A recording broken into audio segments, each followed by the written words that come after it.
Hi guys, Maikeru here. This is my 10 HP hero series and we're on episode 26. A lot of you asked for videos on the 10 HP pure, but the progress is so slow I can't make too many. So I thought I'd go on the account and try and get a fire cape with 10 HP. I know everyone does enjoy this series and I want to make some unique videos for it, so this will be one of them. In this video I'm going to try for the fire cape on my 10 HP pure and try and kill Jad. So let's get right into it. So I entered the fire caves and it was taking so long to hit with my bolas to apply poison. The plan was to use weapon poison and cinderbanes, attack with bolas which deals 0 damage but can still stack poison. If you swap to a wand or a staff as you hit with the bolas, it will deal damage with the poison as if you were wearing that weapon the whole time. But I don't have any runes to cast any spells, so when I swap to my staff it doesn't cast anything, so I don't get HP, XP or anything like that, and the bolas can't hit anything at all, it only stuns. This means I stun it, switch to my staff, and I then am able to poison it with the staff's damage. But the thing is, the bolas needs to hit in order for me to poison it. I just wasn't hitting using Sea Singers and trying to use range, so I had to go to the GE and buy some death floaters. I've been going for 120 fishing on the 10 HP pure and I've been fishing sourfish. I'll be making a video on 120 fishing and my profit from that, but so far I've got 267 million GP in sourfish. I guess this is just a little sneak peek of what I've been doing since the last episode, and I'll go into more detail about the sourfish and 120 fishing when I get it in the next episode. But I sold some of these in order to buy my death floaters and my setup ready for Jad. So let's go into my setup. When it comes to my setup, I took death floaters head, chest and legs. I took tank boots, cinderbane gloves, a chaotic staff with a Virtus wand and a tier 90 shield switch. And then I have the Reef Walker cape, a Blood Amulet of Fury and a Leviathan's ring. All of this armor gives me some HP boost and some armor boost, which is very, very important because I want to get my HP as high as possible. The cinderbanes provide me with the poison that I need to kill monsters alongside the weapon poison it can proc together. The Blood Amulet of Fury can also deal damage to mobs and proc poison, so it's very helpful. It goes into like a continuous loop, so the poison will tick, then Blood Amulet of Fury will tick, and then the poison will tick, and it will keep repeating. The mob will get re-poisoned, and you can literally just stay in a safe spot for the rest of the time once it's poisoned. When it comes to how much potions I actually took, I took 10 6-dose weapon poison plus. This is because it took 10 hours. So you need 10 potions because each potion lasts an hour each. I take some bolus. Bolus are really good because they stun and deal 0 damage, and then I take some purple sweets as they stack and they're easy food. I take some super Saradomin brews for the panic times, and some super restores for some prayer and for some stat restore if I panic some super Saradomin brews. Then the last thing I take is a death touch dart for Jad. Also, the deep sea merchant who's in the deep sea fishing area sometimes sells a death touch dart. That's how I got my one to kill Jad.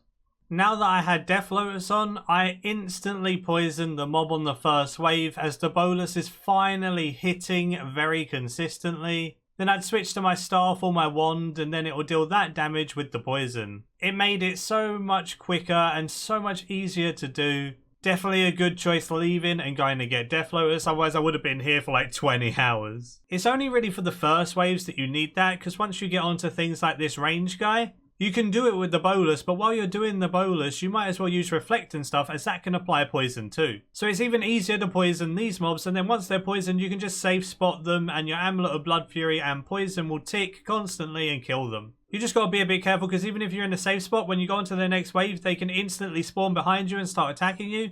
So I just started with a resonance or a reflect or something, tried to poison it as quick as possible and then run into a safe spot.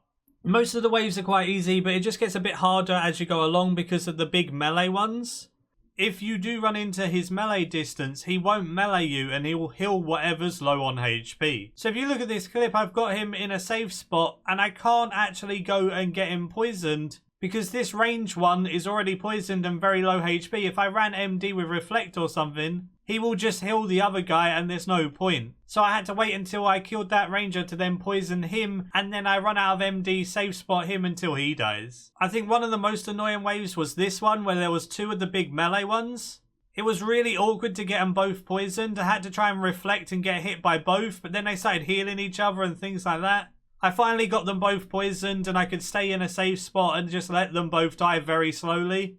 The poison would keep ticking, the Blood Amulet of Fury would tick, and they died eventually, but it did take a very long time. This is exactly why the Fight Caves takes 10 hours on a 10 HP pure. So there wasn't too many waves that were that difficult. The mobs could hit up to like 1Ks, but because of the armor that I have and bruise, I can get over 4k HP, so there's never really a huge risk of me dying. Even if these two big mobs hit me at the same time, I could panic brew or use a resonance or something and I'd be fine. I just kept running in and out whenever my reflect was up until they were both poisoned, then I could safe spot them both, let the poison tick, and they'll die. The key to this is just making sure you're safe spotting each thing at the right times. Like, there's no point in tanking something that's already poisoned that's dealing a lot of damage to you, so you can go run round and tank another thing that doesn't hit as hard, or go and poison something else while that one ticks down. It saves a lot of time in the long run. I think the wave before Jad was the most risky, just because if I got hit by both of these doggos, it would hit me so hard. I could literally be comboed for like a 2.5k if I got hit by both of them and they hit hard.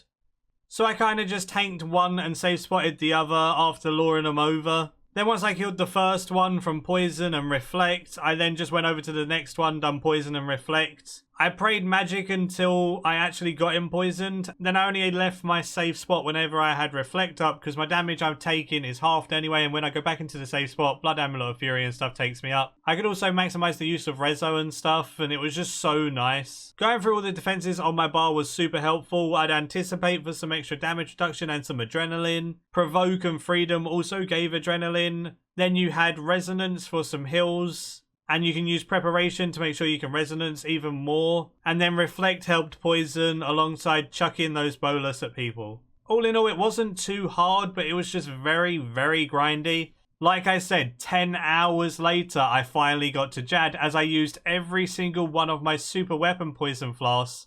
And that's 10 hours worth. Right, the doggo's just about to die. It's on 7 HP. There's the 7 tick and Jad. Here he is. I'm going to pop Immortality, so if I pray the wrong thing, I'm okay.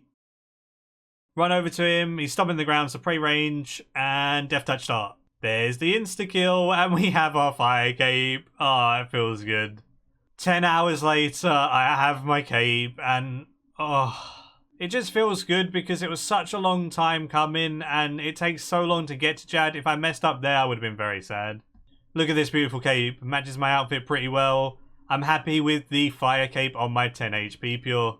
That's it for this video. I know it was a bit different, and hopefully you liked it because it was a bit different. Give it a like if you did enjoy. Subscribe if you're new for loads of future content all related to RuneScape 3. And until next time, see ya.